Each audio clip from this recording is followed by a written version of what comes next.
Good afternoon, everyone. Fabulous day here in Brussels. Shame to be in the EOcafe inside, but I'll be going outside again afterwards. So today we have some guests to talk about humanitarian assistance. I think it's a popular subject. It's certainly proved popular in the run-up. And we hope to have I'm sure we'll have a very interesting discussion, and hopefully with the audience as well. Before we start, just the standard reminder for the EOcafe, please keep your camera, your microphone off, but your camera on if you wish. If I invite you to speak, then please just open your microphone and join in. Please put questions into the chat. You can use the chat for saying hi to people and contacts and posting links and information as well. But please put any questions into the chat so that we can see them coming, and then I'll ask you in any case to present it yourself. So without further ado, let's get started. Our guests today, Karen Dahl from the German Red Cross, and Marcus Enenkanal, who seems to have a number of different hats, including UN and Harvard Humanitarian Initiative. I'll let him explain that in a minute. In fact, why don't we kick off with that? Just say a few words about yourselves and your background and how you got to where you were. Karen? Yeah, great. Thank you, Jeff, for the introduction. So, hi, everybody. This is Karen. I'm working for the German Red Cross, and I'm working as a technical manager in the anticipation unit. So what we do with anticipatory action is that we aim at anticipating disasters and thus reduce the impact on lives and livelihoods. And yeah, in my role, I work on the one hand in supporting our partner national societies in applying this, and on the other hand, yeah, also work on capacity building. So yeah, how can we support the national societies in really working on anticipatory action? And my background, I'm a geographer, as probably many in this room. And so I worked in research before, and this is also where I wrote my master's thesis on drought using satellite imagery. So I'm a big fan of Earth observation. And now I'm trying to bridge that, bringing that back into the humanitarian world. And I'm really excited that we are here today to discuss these opportunities and the overlays. And yeah, I think that's it in a nutshell. Great. We'll come back to discussing those points shortly. So, Enenkanal. Hi everyone. Thanks Marcus, for joining. Marcus, sorry. Yeah, my background is actually in resource management. I used to work with different aid organizations and gradually discovered the potential added value of Earth observation, and then focused my thesis on the added value of microwave remote sensing for humanitarian decision support. The different hats that Jeff was mentioning are somewhere between disaster risk finance, anticipatory action, and research at Harvard Humanitarian Initiative. So I'm really trying to sort of bridge the gap between humanitarian decision support and the research and data-driven solutions that we need to and using EO decision making and using EO. Okay, great. So humanitarian aid, I mean, it's a big subject. It's one that it will be very interesting to dig into. We have to say, I mean, there's been a lot of awareness raising, I think, as a result of the war in Ukraine. But of course, that's also taken a lot of the emphasis of other regions and other areas where equal measures are needed. So it's a very topical subject. Responding to disasters, preparation, risk anticipation, risk evaluation. I think these are all parts of the subjects that we'll come on to. Can I start maybe, Karen, just asking you a little bit more about the German Red Cross? You know, does the German Red Cross do? What actions are you taking, and where particularly is the focus?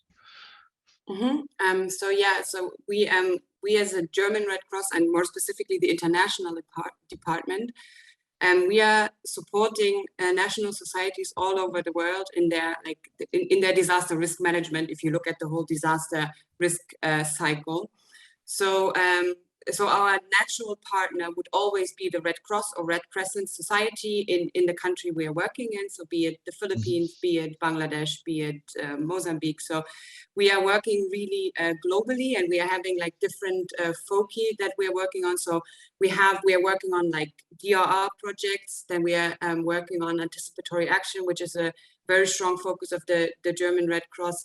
But we are also working on more cross-cutting issues as urban. So how do we protect lives and livelihoods in more urban settings, and not also only in rural settings, where I think most of the focus is on was on in the past.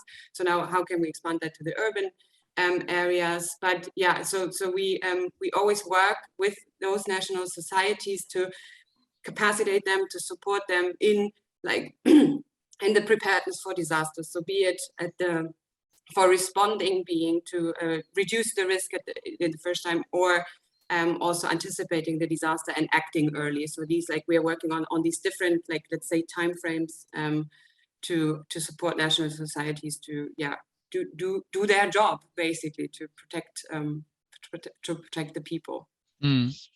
Okay.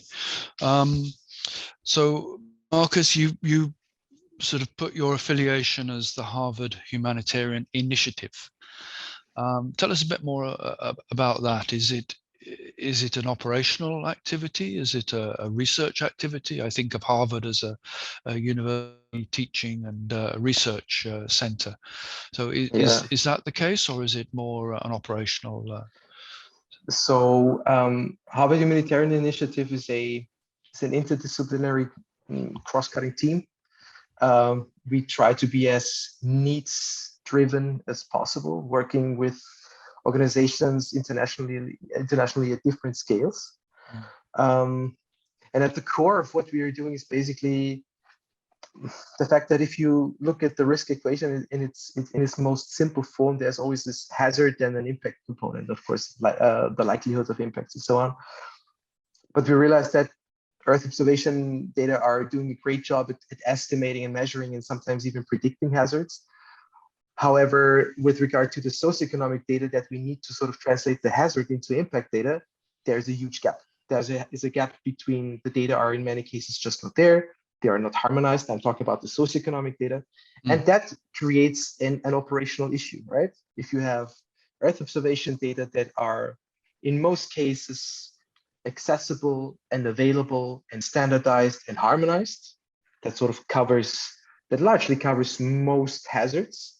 And on the other hand, you have the impact information, vulnerability, coping capacity, impacts of previous disasters. But these are data that are collected at different time scales, at different time steps, with different methods, even methods that are not harmonized within the same global organization. And so what we are doing is basically to, not to sort of overuse too many buzzwords, but it's indeed using a big data approach and a research-driven approach to inform action on the ground. I tend to see the Earth observation universe as a pyramid that stands on its head, whereas you have a very broad database, lots of data at the base, and then ultimately in the humanitarian space, it ends with a binary decision, right? So independently from the amount and the type of data that come into the system, at the end of the day, we need to take a decision, and this decision could be evacuate or don't evacuate, distribute food supplies or don't, trigger an early warning or don't.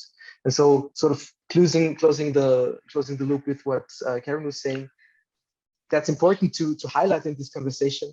The entire humanitarian space, and we talk about 1 million people that is supposed to be protected in the coming years, is moving towards a more forward-looking approach, right? And so Earth observation data will play a huge role in that.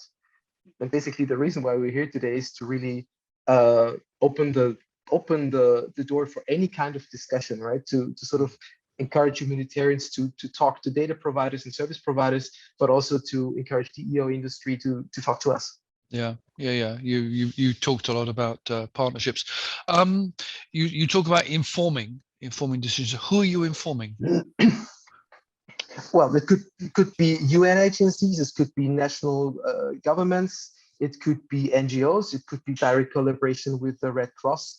Yeah. Really, all kinds of organizations at all scales. I personally prefer to work at community level, but there's always a trade-off between really understanding things well at the community level or having an impact at the macro scale. Okay.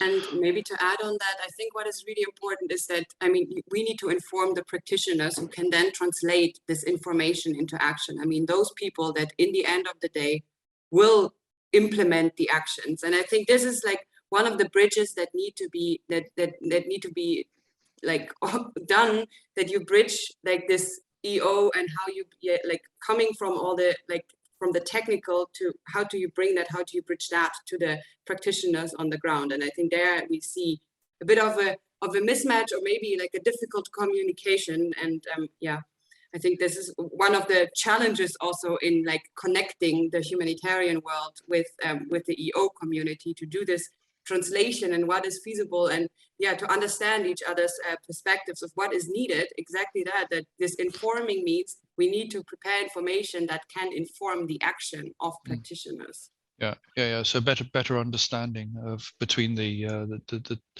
different disciplines and the different groups. It would just come on to what EO can do, but firstly, you've got it on your background, the anticipation hub, something that we talked about.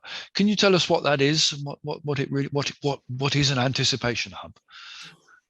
Yes, I'm happy to. So the anticipation hub is basically the place to exchange on anticipatory action. I mean, anticipatory action is a new approach. I mean, it doesn't even exist at 10 years. So we are all like in a learning phase. And the idea, I said it briefly in my introduction. So the idea of anticipatory action is to anticipate disasters based on forecasts that so that you can implement actions before the event. So if you have a forecast of a cyclone and you know where it's going to hit and with what magnitude, that you can already strengthen houses, evacuate people, and also livestock. That is maybe, like in many cases, that's not possible because one, the people don't have the information, two, they don't have the actions. And so the idea of anticipatory action is to agree on actions that are taken once a certain trigger, once a certain threshold of hazard is met.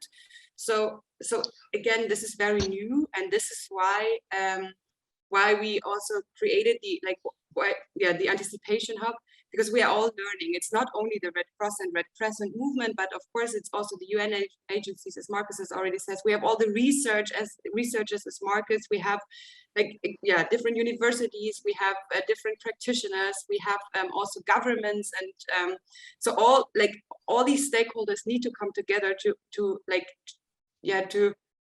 work on anticipatory action, because there's a lot to learn. Also because I mean.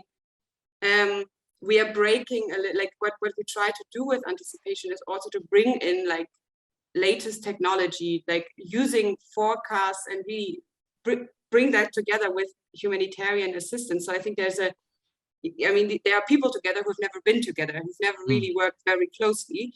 And this is also then the idea of the anticipation hub, to create that space to exchange and to learn from each other. And of course, there's a website with lots of learnings. There's an early action database, a trigger database. So all of this can be found there. But more importantly, there's also the dialogue platforms. So there's like regional platforms, but also global dialogue platforms where all these like stakeholders come together, all these partners come together to exchange and learn from each other. And one other key component of the anticipation hub is also working groups. And I just want to say that here already there's also a working group on anticipatory action and Earth observations. And we are happy to welcome more members if of interest, because that is really also a place to yeah, to bring us together, to talk, to find pilots, to try this out, and to think big and find solutions for the humanitarian sector with Earth observations. Let's see if that works. That would be good. That must present one heck of a social challenge. You're convincing people to take action in anticipation based on forecasts, and I guess you have to also be very careful to make sure that you're taking high probability forecasts and not something which maybe have a big impact but has perhaps got a lower probability of happening, and hence sort of eradicating or losing some of the trust that you build up. Should I start? And then you go, Marcus. Well, okay. Well, feel free to go first. Okay, I'll just make it quick. I think what is you are absolutely right, and this is why what we do in establishing these so-called early action protocols, where we define what is the trigger level, what is this threshold. Right. In there, like part of this is an impact analysis. So we look into what happened in the past and relate that with like hintcasts to understand, okay, are we triggering? Is the scale of the forecast good enough? And I think this is also this is obviously one of the crucial parts where Earth observations can come in designing this trigger level, in looking at which areas have been flooded in the past. So this is really this impact, looking in the past analysis, but also using the forecast information that can be based on Earth observations as well. Yeah. Did you want to comment, Marcus? Yeah. I think it's important to sort of highlight that EO data can have an added value in every phase of disaster risk management, right? So when you talk about forecasts, obviously antecedent forecasting conditions, antecedent hydrological conditions, they are mostly derived from satellite-derived information. If we want to understand the past, well, we need to look into the archives that we have. If we want to understand that, or if you want to sort of estimate a scenario that we might not have seen in the last 35, 40 years in the data, but that might occur in the coming season, well, that means we need to apply some more advanced risk modeling approach. And even after the disaster has happened, when we talk about rehabilitation, reconstruction, there's a huge added value. And there are many use cases where the added value really came directly through Earth observation. And I'm thinking about examples like a few years ago, the Caribbean was struck by several tropical storms. And the obvious use case would be to say, okay, so we can track the flooded area, we can measure the flooded area, we can with very high resolution data, we can estimate the damages that have been caused by a particular shock. That's all very relevant in the from a humanitarian perspective, but it also gets interesting when you sort of think beyond this purely humanitarian perspective, and you think about the entire, we call it humanitarian development peace nexus, to sort of think about what comes after the end of a humanitarian activity. And in that case, we looked into nighttime light observations in Puerto Rico, sort of linking the anomalies and the changes in nighttime lights to the reconstruction speed. Mm-hmm. And obviously in the more wealthy regions, within just a few weeks, all the electricity had been restored and all the economic activities had been restored. In the poorer regions, it took more than a year, and that tells you a story, right? And ultimately, it is about telling a story. Yeah, I mean, that's nighttime was one of the sort of early things looked at from illustration. It's great to hear how that can really help, because I've not seen that before. It was always something which was nice to look at, some really strange artifacts, like the Japanese fishing fleet always showed up on the nighttime images, but to see it put into a real application, that's really great. And that the real application can only evolve if there are translators that are capable of making something out of these data. And I often call it actionable knowledge, but that can mean so many different things. The most important thing is that there is someone to do something with the data, right? Yeah. And whenever I read analysis-ready data, it makes me smile a bit, because that's sort of assuming that there is the technical capacity to analyze the data, right? And in many situations, in many scenarios, and for many humanitarian organizations, that's just not the case. So there's not only the Red Cross out there. The Red Cross has huge capacities. There's not only the UN out there. There's not only Doctors Without Borders out there, right? Several organizations, also organizations that I've worked with, they sort of managed to get a research grant in collaboration with an academic institution. They saw the added value of any kind of EO data set that was translated into a service. And then they sort of created some ownership of this service. And then they realized that there's an added value, and they developed their own teams. And out of 2, 3, 4 people became a bigger team, 10, 20, 25, 30 people. And now in the larger organizations, you have dedicated EO teams, right?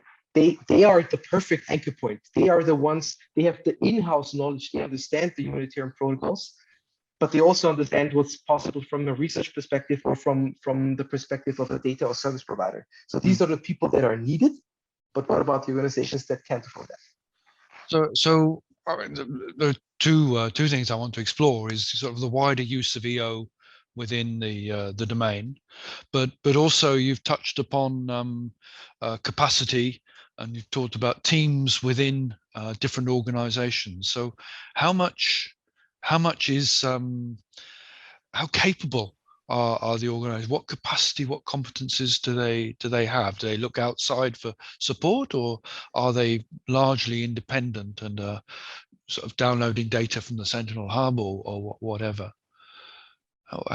What's the setup? Well, my quick answer would be that it's extreme, that the range is extremely large, right? It's extremely heterogeneous. I would say it's not at all, the humanitarian space is not at all comparable to the insurance sector, for instance. I remember I've been working a lot with satellite soil moisture products, and every now and then we received calls from large insurance companies or reinsurers, and we sort of started to kick off the conversation explaining the basics of remote sensing. They're like, no, we got that all. We got teams working that. We've already used your product. We just have a specific question about the ATPD or anything like that. That's not the case for the humanitarian universe, right? Okay. So, Karen, yeah. Yeah, maybe to add on that, on the like your first part of the question. So what information or what data is needed? What do we need at different steps in the humanitarian sector? And I mean, just coming back to the anticipatory action and what information is needed there along the cycle is that, I mean, we briefly talked about the impact assessment already, about the information that we would need to design this trigger. But what we also need is lots of risk information, socioeconomic data. So we look at exposure and vulnerability, and I think these are things. And you talked briefly about the nighttime already, but I think, vulnerability, looking at different land covers, looking at roof types, looking at reachabilities of certain areas, looking at, population estimations and different infrastructures. I think these are many things that could where Earth observation could actually come in and support. And I think what is also very interesting here is that, as of now, because there's no capacities in most of the national societies we're working with, is that these indicators are very static. So we rely on data that we get from governments, which I think is great. It's a good starting point. But I'm just thinking, if we have those satellites flying around and producing data that is more up to date than maybe data that we have only like census data from I don't know when, then that gives us also the opportunity of a more dynamic modeling, which gives us better information on on where the impact will be highest, because our idea also in this anticipatory action approach is to do not only a forecast, which tells us, okay, it's going to, like, that cyclone is like 120 kilometers strong, it's going there and there, but the idea is also to translate that into like an impact-based forecast, to understand which of the communities are going to be impacted most and who is going to be impacted most. And that's why we need to include all this vulnerability data and all these types of information into our model.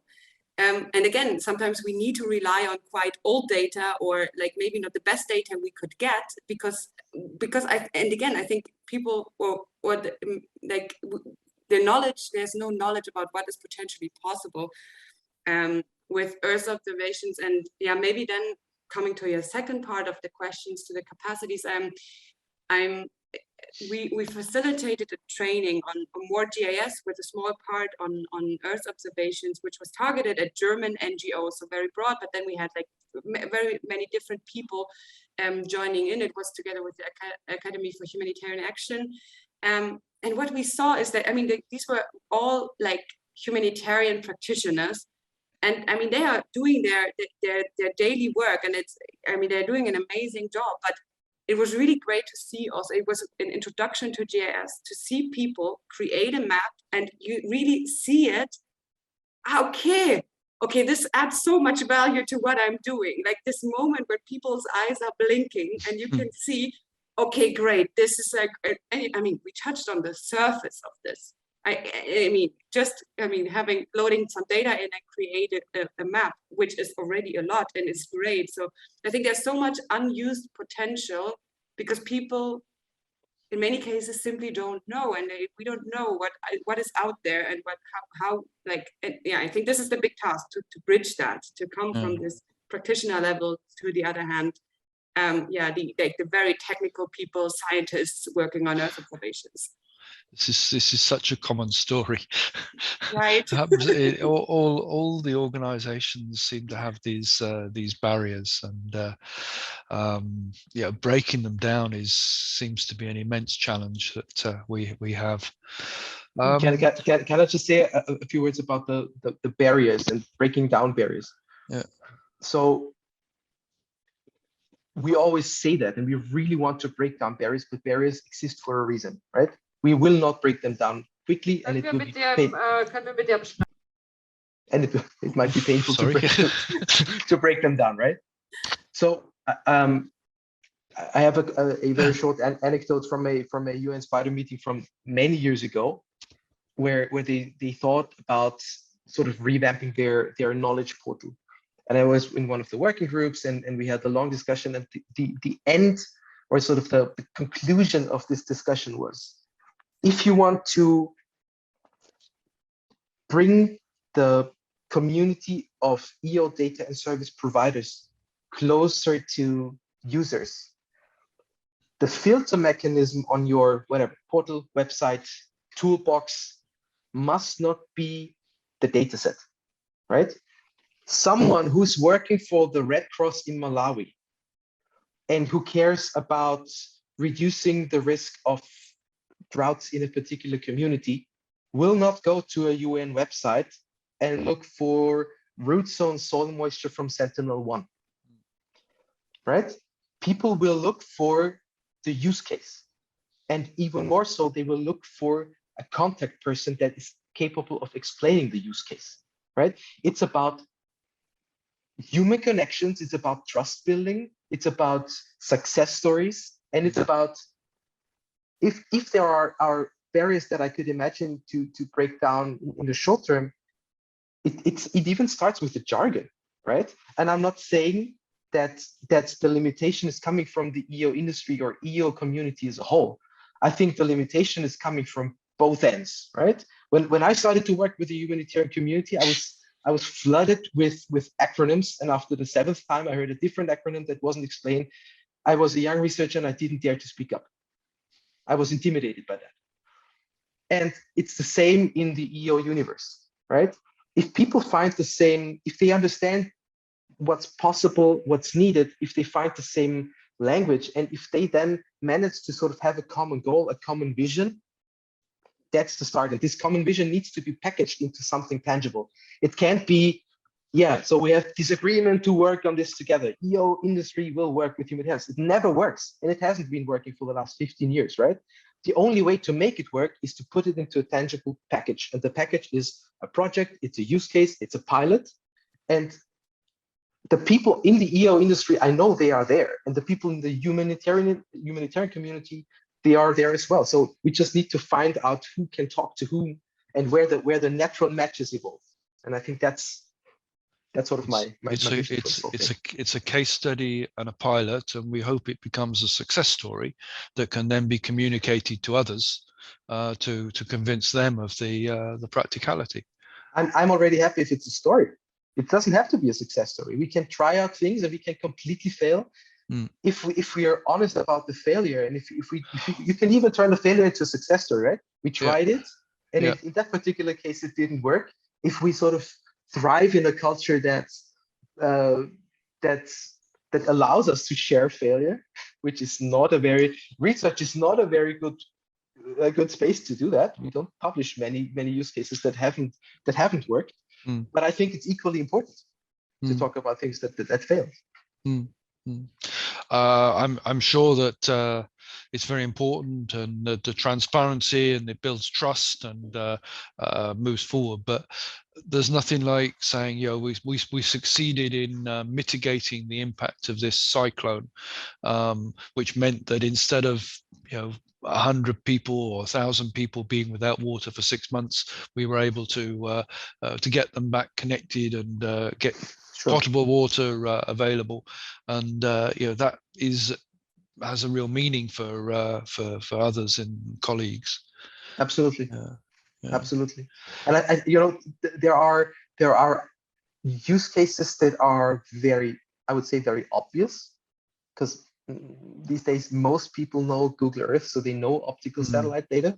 But there are other use cases that might not be that obvious, and that means both communities need to learn from each other. Your nighttime example is a good one there. I mean, because not many people would think of that as an application, I think.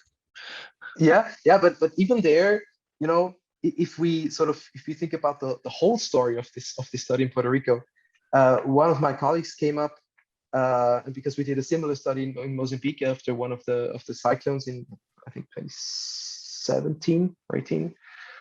And my conclusion was that if there is a cyclone and it goes dark, right? The next day is dark, and you clearly see this tip. Well, then the people are gone, obviously, right? And a colleague from Mozambique said, "Why do you think that? Your satellite sees that the power grid is down, right? But in some cases, the power grid might not be down, and for people, it could be a coping capacity simply to switch off their lights." So it's about, if you really drill down and you really try to understand the causal relationships, then you need to dig into the data that are not only EO. And for me personally, the biggest added value of EO is in the combination with either qualitative information, experts on the ground, or other quantitative information that is out there. Karen, you? So I think what is so important is to sometimes think a little bit outside the box. And for example, not only seeing EO there in this hazard part, but looking maybe a bit beyond that. And I mean, Marcus and I have wrapped our head around, for example, the monitoring and evaluation part, where Earth observations could also support monitoring and evaluation. I mean, in our, we thought a lot about anticipatory action, thinking about how, if we want to, for example, measure the impact of our early action. So if we had fortified our houses, could we then see from a satellite image that these houses that were fortified, that they are actually still standing as opposed to others? Or if we distribute drought-resistant seeds as an early action for drought, we can monitor the planting and I mean, with this, indirectly measure the impact of these early actions. And I think this is this is not only the hazard that we are looking at, but it's also many other things. And I think because, and I think this is very important, and these are also use cases that are urgently needed, because I mean, looking at climate change coming, and I mean, the humanitarian sector, there's many needs, there's a very high demand. And so what we need is, I mean, there is a need for all this data and also a certain standardization of processes. And I think this is, I mean, yeah, as Marcus said earlier, like Earth observation data is very like standardized. It is, it is like very frequent. So you have a certain level, of certainty with that you sometimes don't have with the socioeconomic data, because it's qualitative in some cases. So, but maybe the Earth observation can give that into some of the aspects where we don't need the socioeconomic data, or where we can use a proxy when we are using Earth observation. So I think this thinking is very, I want to come on talk more about the use and the types of EO data, but that your comment there leads very much into the question that Jeff Smith is looking to ask. Jeff. Hello, hello, Jeff. Sorry, I'll put my screen on as well. That's good. Sorry, to see you. I have no Union Jack flags behind me, which I should have for today. Really, I meant to do a different banner. Never mind. Yeah, another question I asked. I mean, I don't come from the humanitarian domain at all. I'm working on land products, but they often have multi-purpose. They can be picked up by various domains. And I just wondered, in the humanitarian domain, whether there are any standards of sort of particular types of information that are always required, because something we're working on the land domain at the moment is making our products multifunctional, so they can be cast or represented for a particular domain area or sector. So capturing lots of information, but then coding that in a way that it addresses a particular set of user requirements. So with regard to standards, so first of all, I think that's a great question, and it's very relevant. With regard to standards, I'm aware of UN-OCHA's data standards. UN-OCHA is the Office for the Coordination of Humanitarian Affairs. If you Google UN-OCHA, OCHA, and humanitarian data standards, you should find quite a lot about the standards. But you said data standards. You didn't say EO data standards, right? So I'm aware of the data standards, and I'm aware of different EO data standards. For instance, coming from the European Commission, right? Talking about the lineage, talking about the naming conventions, talking about all that.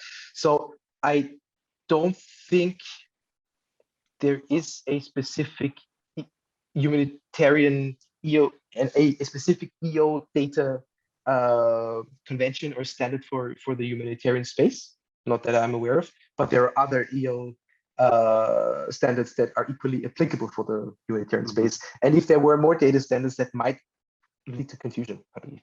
I was thinking more at the product end, the user end, sort of like you gave that example of someone wouldn't ask for a particular sensor or something. They would be asking a question based on their needs, and I wondered if there was some kind of typology around their needs that could be used for preparing products or preparing nomenclatures or representations, that kind of thing. I'd have to check what you not sure have in that regard, but I don't know more. I'll take a look myself. Thanks very much. Cheers. Sure. Thanks, Jeff. So another question, Vincent Gabalio.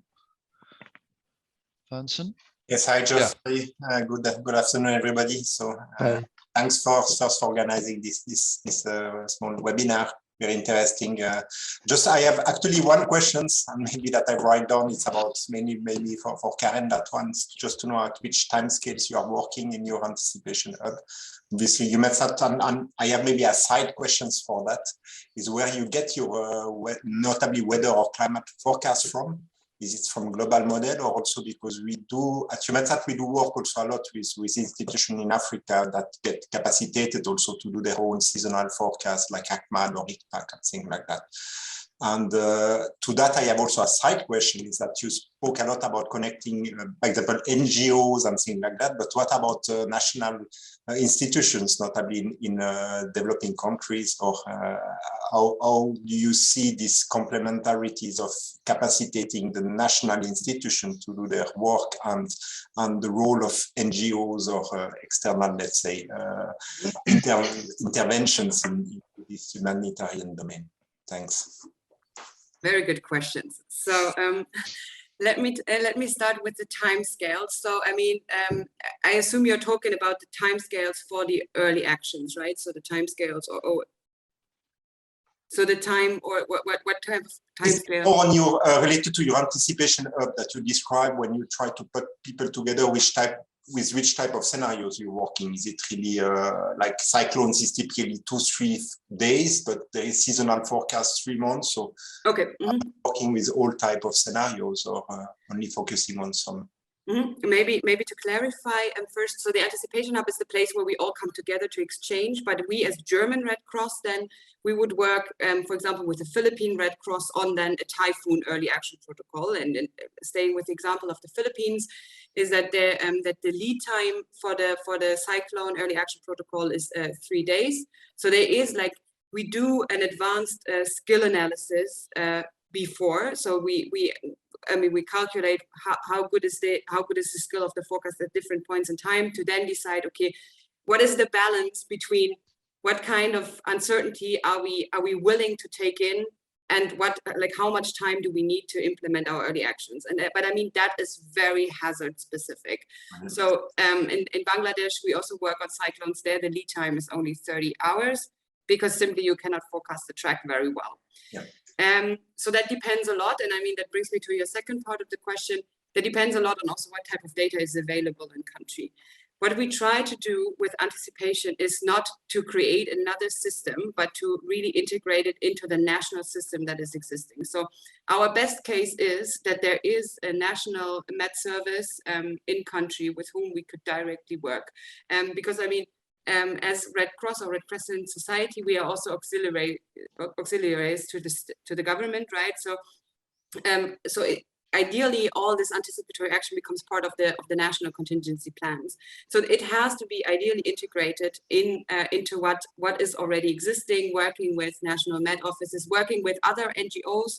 So, for example, in Bangladesh, we work very closely with the UN, so that that together with them, we could actually upscale our early actions, because now we have like double capacities and even more together, working together with UN. So that is quite advantageous. So this is really, we really try to bring together all the partners who could potentially help. And I think this is really great about this community of like anticipatory action, because everyone, like, we are really working towards the same goal and working closely together. So but if the forecasting is not available on a national level, then we would go looking, okay, what do we have on regional level? What would we have available on global level?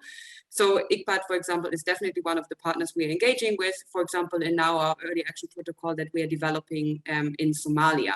So we are well connected and try to really build into what is already existing and not create something new that is another silo that we then need to bridge.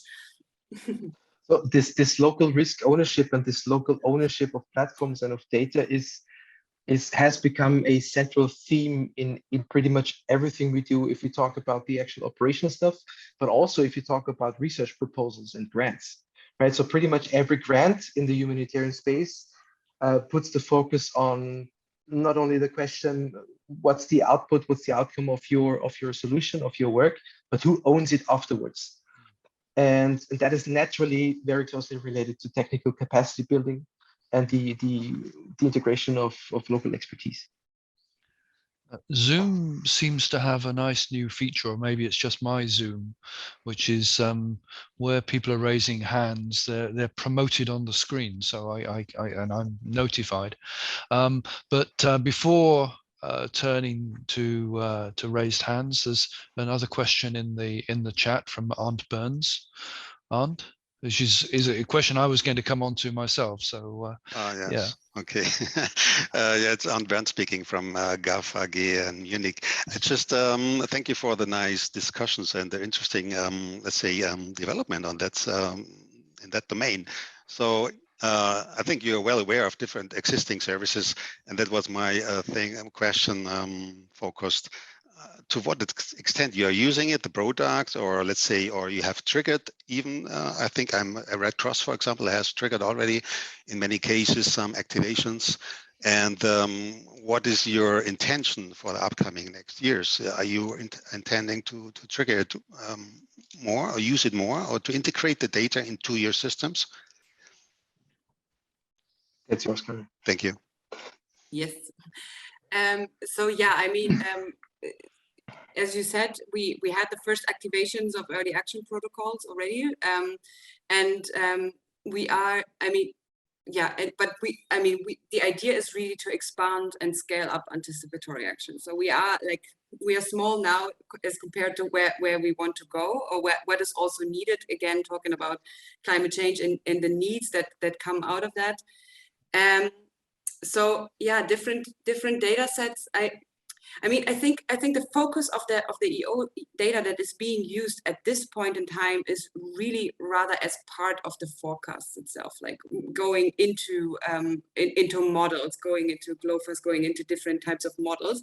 But I don't think it's used on this like national level, where like it's not used much on this rather project national level. So what we have, like when we identify the forecast that we want to use for an early action protocol, we also have lots of technical support, for example, by the Red Cross and Red Crescent Climate Center. So there's we have this technical expertise that supports the national societies in identifying which is a good forecast and which is maybe not. So this is still a little bit external. Although even, I mean, of course, being part of the movement.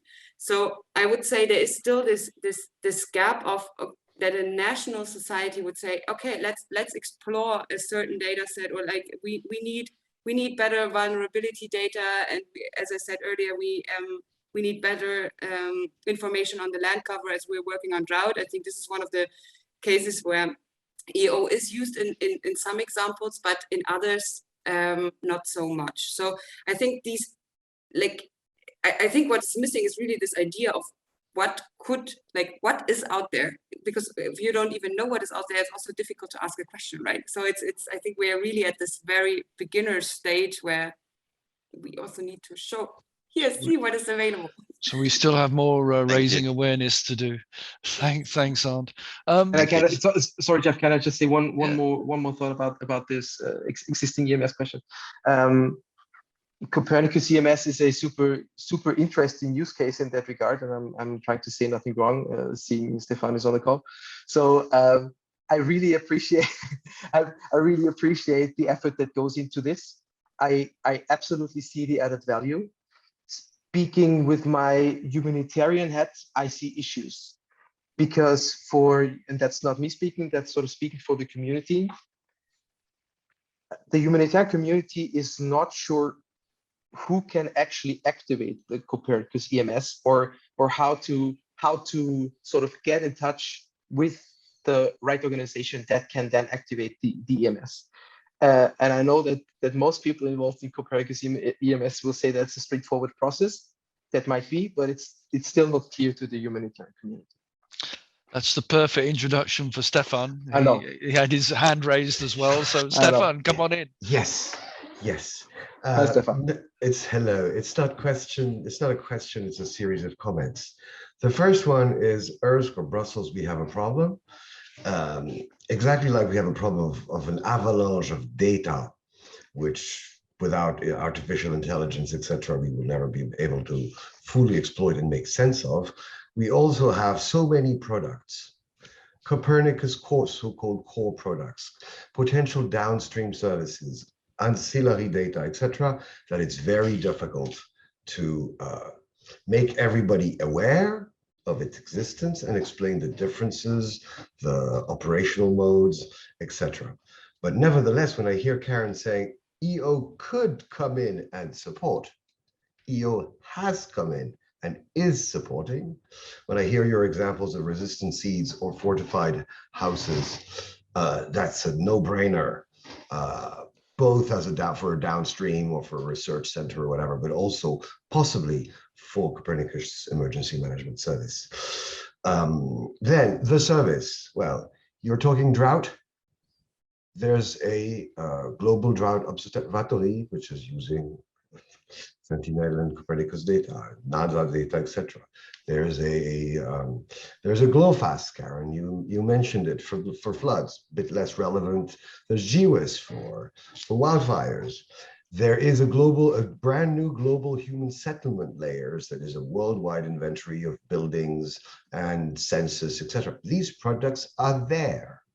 We don't have to put them. So either the European Commission, the Emergency Management Service, the Joint Research Center, is not doing a good job in promoting these products, and God knows we're trying really our best, or the specs of the products, their characteristics are not adapted to the needs, but that I would have also a doubt, because it's all based about collecting requirements from the users or feedback from the users and continuously improving the product.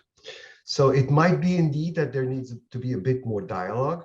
I agree that the triggering mechanism can sound a bit complicated, although it's simple, and be reassured, there are thousands of potential triggerers in the community of humanitarian aid. There's only a bit over 100 for EU delegations.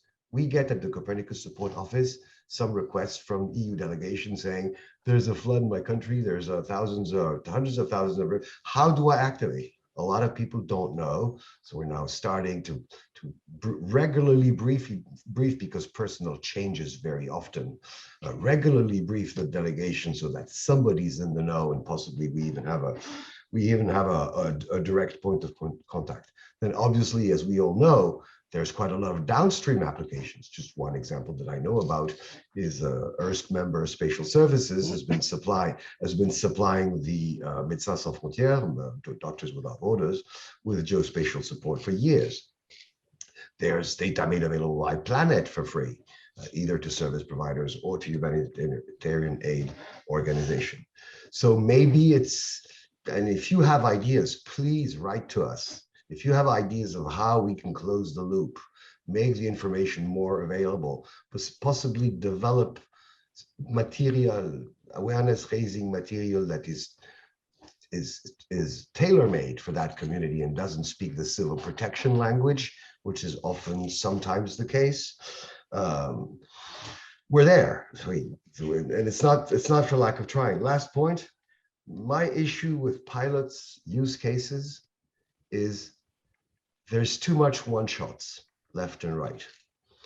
The scalability and usability and transferability of these use cases across countries or across organizations is something that the community as a whole should definitely be working a bit more. These were just my comments on this very interesting discussion. Can I just jump in here and clarify one major issue? We didn't say that the services that you mentioned or EO data could be used in general in the humanitarian space. They are. In the context of forward-looking humanitarian systems, they're virtually not used at all. And in the context of monitoring and evaluation of forward-looking humanitarian systems, we just wrote a paper about that because it has just never been done before. That is not to point fingers. That is because the instruments are very new, right? Yeah. So we are all right now learning about which services are out there and can already be used, but it's not always straightforward to rely on an existing service because a humanitarian user might have very specific demands and requirements that a generic system simply can't fulfill, right? I can say, as far as rapid mapping is concerned, we're at 560 or something activations. The percentage related to humanitarian aid operations, both from the ERCC, both from member states or from MGOs, is still a minority. We have cases in Mozambique, in Afghanistan, in the Democratic Republic of the Congo, in other countries, but it's still a minority. just go ahead and activate, provided you understand how to do so. When That's we the talk thing. about the risk and recovery mapping, they're only at 150, I think, 120. I'm not good at remembering numbers, activations, which is not normal in my view as a citizen, as a member of the community, because there's so many exercises of what if. What if the level of the river reached that? What if the force of the hurricane and the winds was that, etc.? And in those 120, 150, the percentage of humanitarian aid related activations is even smaller than for rapid mapping. It's mostly member states wanting to know the vulnerability of global states, or it's post-event mapping that is not rapid mapping, that is not urgent, and therefore goes to rapid mapping. I strongly encourage you, I'm at your disposal to organize a meeting with a team of the risk and recovery mapping, because I'm pretty sure that looking at how resistant seeds are behaving after a major storm, or how existing fortified houses have resisted a hurricane, an earthquake, or whatever, that certainly can be done. And should be done. So I'm pretty sure the colleagues Petos Proit and others at the Joint Research Center would be thrilled to have that discussion. We've always been thinking that why is this service so underused? But that's already a great outcome of this conversation. Also, I'll definitely follow up on that. More than happy to open doors maybe to the community. Thank you for this comment. Excellent. There are two further hands raised, but there's also a virtual hand raised because I was asked beforehand to allow. There's an activity going on about space for Ukraine, and Ali Helmi is with us, who's organising a hackathon in the near future. So I agreed to give Ali a few moments just to talk about that. So before we carry on with the questions and discussion, Ali, come on in and just explain what's going on. Hi, everybody. I'm very happy to participate in this great discussion and hear Karin good ideas as well as Marcus debate. UltraHack is a company has been established 2015, and right now we have been holding and organizing more than 150 hackathons. Right now, our good client EU Space have approached us to hold a hackathon for him to help the people fleeing from Ukraine. And that is exactly where is the humanitarians is needed. What we have done some small discussion and research through our client, and we found out that we have a lot of data. We have a lot of problems as well between the NGOs. There is no cooperation. There is no coordination. There is no way to help people fleeing from Ukraine or to support the people staying in Ukraine.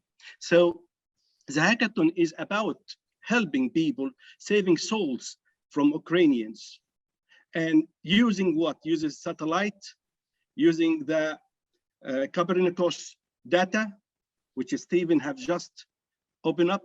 And it's true, there is a lot of data everywhere, but we need to gather all of these NGOs in one session and make a small competition, try to get innovation and innovative people to participate in this session and get the best ideas and work it up as a project for the future. The hackathon is going to be, as I believe, a portfolio for the future, how to prevent and how to be ready and how to coordinate between the different NGOs to provide the best way to save people, to find for them the right route, safe route to come out from Ukraine to the neighbor countries, to deliver for the people who are existing in Ukraine, medicine, water, food, and so on and so on. I will go. So yes. when is the hackathon, Ali, and how do people join it if they wish to? Okay, very good. I believe I will explain what this hackathon is about. It's a project which lasts for 3 months, and so far we have been. We started in April, The hackathon going to take place on the 30th of June till the 1st of July. It's three days or 2.5 days competition between all the participants. But right now, I will send you the link for the hackathon. We need mentors. We'd like to share our marketing material through your channels. We need to get as much information, as much as participants from you and from your partners, if you allow me. We can, yeah, and please put that information that people can latch onto into the chat so that people can pick it up and follow up with you. Jeff, if I may, I dropped already the link.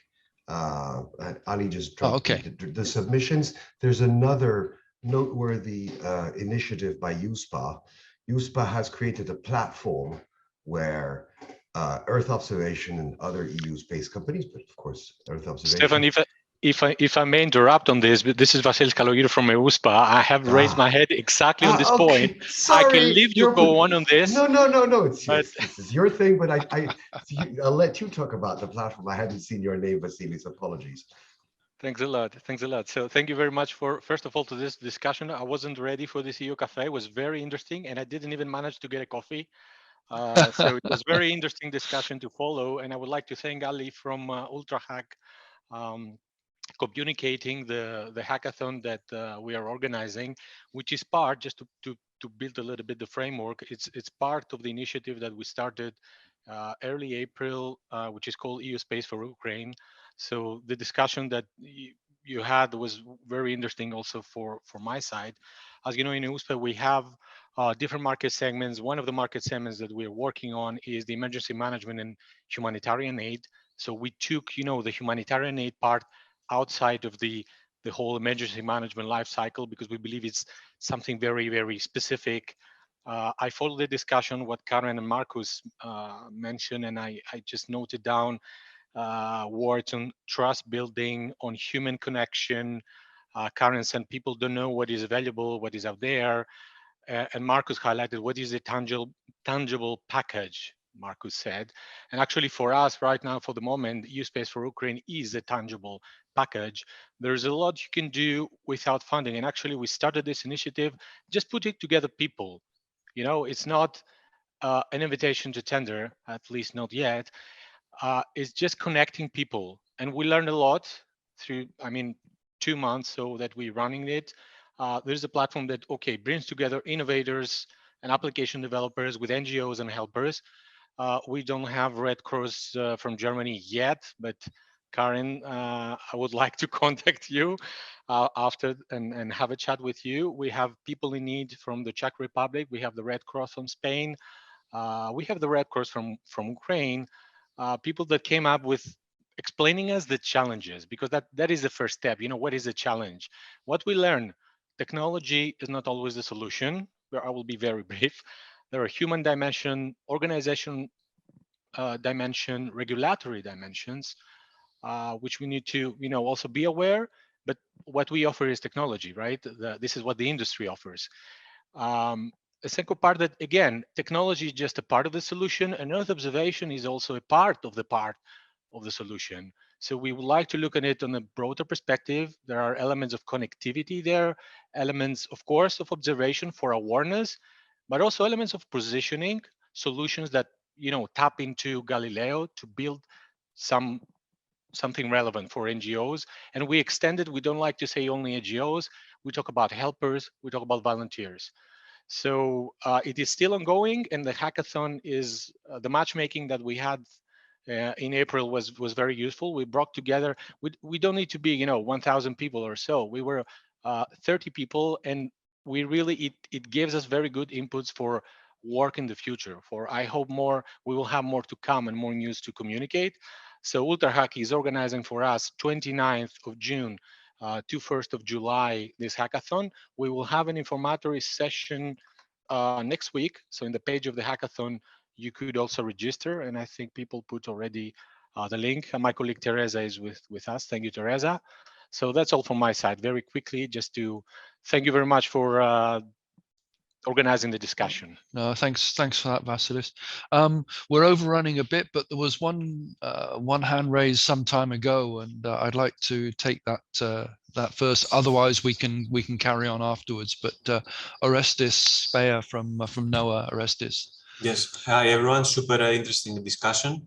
Both Karen mentioned about they are looking in the past to understand an impact a certain magnitude of a hazard would have in a region. And Marcus said that socioeconomic data is super valuable, to bring out the added value of Earth observation, but it's not at all harmonized.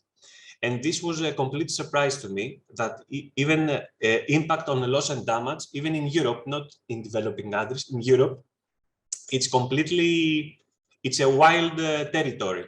I don't know if you have read the last EEA briefing, but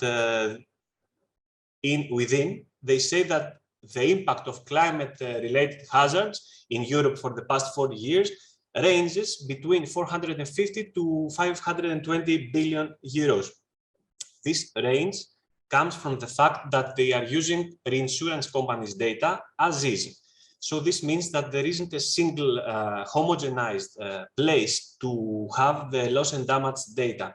So my question, I suppose, to both Karen and Marcus is, how do you deal with these inconsistencies, with this lack of harmonized data? I mean, even fatalities. I was looking for a flood in 2016 in Greece, and one data set said it's 4 people, and the other said it's 6 people. So supposedly easy numbers are not harmonized. How do you deal with this?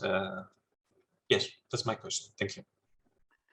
So for us, we are working very context specific and because when we work with the Bangladesh Red Crescent and we develop an early action protocol for floods, we specifically look at what is happening in Bangladesh, and then we try to gather whatever data we can get, which seems reliable. But what we also do, and that is, so we do both. What we try to gather is quantitative but also qualitative data. So we also do community surveys and going in focus group discussions, asking people, how have you been impacted and why have you been impacted? How would you have usually coped with this hazard?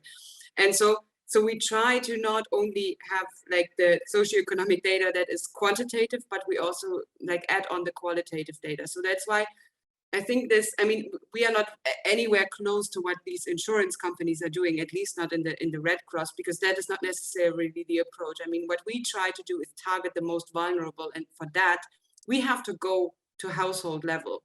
So, and I think that is another difficulty to adjust the scale coming from, then again, a pixel to a household level in this combination. And so I think the answer to your question is it depends, because what we really try to do is look at what is the situation, what is the impact in that specific context, and then we go from there. So of course there's a standardized procedures for what anticipate, how you approach this, but there's no you work with what you have. And I think this is again why the Earth observations would be why we're not using it. It's why, the big why, because there's so much that we could use that we are not using at the moment. I don't even know where to start, and we are over time already, but I'll try to make this as short as possible. Whenever we start a project, we rely on a convergence of evidence approach that relies, or that focuses both on the hazard component and the socioeconomic impact component. So having developed data sets myself, I don't trust my own data sets, right? So whenever we talk about drought, I don't trust rainfall, I don't trust the Global Drought Observatory, I don't trust national data. The only source I trust is the one that validates another source, right? So if I have independent data sets that cross-validate each other, that increases my confidence. Still not 200%, but it increases it. When it comes to the impact, that's a completely different story. As you said, the data are not harmonized, collected at different times. Sometimes they're collected with different methods during an emergency or not during an emergency, which means we have no socioeconomic baseline. in some places we could rely on insurance data, but not every continent is Europe, right? So look at the number of people covered by insurance globally, particularly in low-income countries. You would be surprised how low the number is. And so there is exactly the same case. We actually talk to people in communities at risk. We do our service with people at risk, right? That increases the chances that you face strategic reporting, right? If you ask a farmer in Malawi during not an extreme drought year, but during a drought year, which year was the worst on record, the chances are very high that the farmers would say this year, right? So we rely on databases, we rely on local experts, we rely on quantitative information, and rely on assessments from people in need. And that together increases our confidence in the estimations of how a particular hazard with its characteristics, with its frequency and severity and extent and so on, translates into something at the scale of households, at the scale of communities. And as you can imagine, doing that requires some thinking into how these processes can be sped up and how they can result in more generalizable findings, because otherwise we would have to do that for every particular case and for every particular pilot. And there are more than, correct me if I'm wrong, Karen, but I believe there are around 200 anticipatory action pilots alone. That's excluding every other humanitarian activity. That's just the anticipation pilots, right? So if we do that for every particular use case and every scenario in every community, you couldn't imagine the costs, right? And that's why whenever we can, we rely on Earth observation data to make things and I think that might be a good thought to sum things up. The promise of anticipatory action, of a more forward-looking humanitarian system, is to be faster, more efficient, and more dignified. And wherever Earth observation can feed into this, or can fit, or can be integrated into this humanitarian process to help us keep these three promises, we're more than happy to have any conversation. Thanks for that. That's a great note to end on, I think. Thank you both very much, Marcus and Karen. I think we've had a super interesting discussion. It's been really good, and it seems to me we should come back to this, because the key message to me seems to be that we should be talking more, to understand each other's the language, the problems, the issues, and without having organized events like this, it facilitates this discussion. So Natasha, we should come back to this subject. We've already had some suggestions in that respect, indeed. As is normal, the next EOcafe will be on the 30th of June. We had one planned for the 16th of June, which had to be cancelled. I'm looking to reinstate one for the 16th of June. So watch out in the mails, and watch out in your agendas, because hopefully there will be an EOcafe on the 16th of June. It's just that we need to sort out the topic. But then 30th of June, we'll talk about Destination Earth. And I mean, there's a lot of talk around Destination Earth and digital twins. And, our interest has always been sort of, is there a role for industry in all this? I think there's a lot to discuss, but the key thing is to understand what's happening. So our goal with that is to raise the awareness of what's going on and to see what could come out of it. 14th, 15th of June, the Expandio. Please come and join us, Expandio and the Fire Forum. It's also the ERSC AGM for ERSC members. Natasha, do you want to come in and introduce what the plans are, what's happening in the event, and help sell the event? Yes, I can do that. No, it would be very nice to have you all in Brussels, first of all, because it's the first meeting we're organizing physically. After all these 55 EOcafes, finally we'll have one meeting where we can all gather. So we have the great pleasure to have Thierry Breton with us, the Commission for Internal Market from the European Commission, and Paraskevi Papandoniou, except from those, we'll have other 54 speakers, 14 sessions for you, and of course we have the award ceremony. So we have booked a very nice venue, the Bellevue Museum, and if the weather is going to be nice, we'll have, you know, a visit to the archaeological park, then we'll have a nice award ceremony in the atrium and the garden. I think I give you many excuses to join us in Brussels, and that's all. So you can see the link on the chat. Please register, and we really looking forward to see you all in person finally. Yes, absolutely. It's about time. Yeah. Thanks, Natasha. Once again, thanks everyone. As is usual, if people want to hang around and just chat at the end, they're very welcome to. We'll keep the cafe open, but obviously the people will also need to leave. So stay if you wish. Just open up your microphone and say something if you want to. And at that point, let me thank again Karen and Marcus for the really good discussion, and I hope to see you all again very soon. Thanks.